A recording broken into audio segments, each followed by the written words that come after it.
તો આ મામલો હવે વધુને વધુ તૂલ પકડી રહ્યો છે તેવામાં લોકો પણ હવે જાગૃત થયા છે અને આ મામલે વિરોધ કરતા જોવા મળી રહ્યા છે। પહેલું આવેદનપત્ર નોંધવામાં આવ્યું છે, અન્ય પણ લોકો જાગૃત થયા અને આ મામલા વિરુદ્ધ ફરિયાદ નોંધાવે તેવી શક્યતાઓ અત્યારે જોવા મળી રહી છે।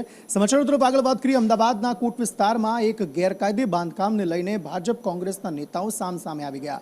ઇમરાન ખેડાવાલા સ્થાનિક ધારાસભ્ય છે અને ભૂષણ ભટ્ટ સામસામે આવી ગયા અને ગેરકાયદે બાંધકામ મુદ્દે ચકમક આ બંને વચ્ચે ઝરી હતી અને આ સમગ્ર મામલે બંને એકબીજા પર શું આક્ષેપ કર્યા તે સાંભળીએ।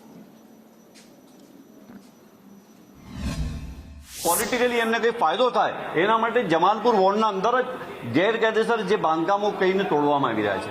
મેં એમને લિસ્ટ આપ્યું કે આ જગ્યાએ અમદાવાદ શહેરના અંદર 7 ઝોનના અંદર આ જગ્યા પર અત્યારે પણ ગેરકાયદેસર બાંધકામો છે, તમે તોડો। તમે ફક્ત ને ફક્ત જમાલપુરના અંદર જ કેમ તોડો છો? એક સમાજને તમે ટાર્ગેટ કેમ બનાવો છો? એક તરફ 10 વર્ષ પહેલા જે મકાનો બની ગયા છે, 10 વર્ષથી લોકો રહે છે, જ્યાં તેના ટેક્સના બિલ આવે છે, લાઇટના બિલ છે, આધાર કાર્ડ છે, ઇલેક્શન કાર્ડ છે, એવી જગ્યાઓ પર તમે લોકોને ઘર ખાલી કરાવીને તોડો છો તો આ યોગ્ય ના કહેવાય। દુખે છે પેટ, કૂટે છે માથું।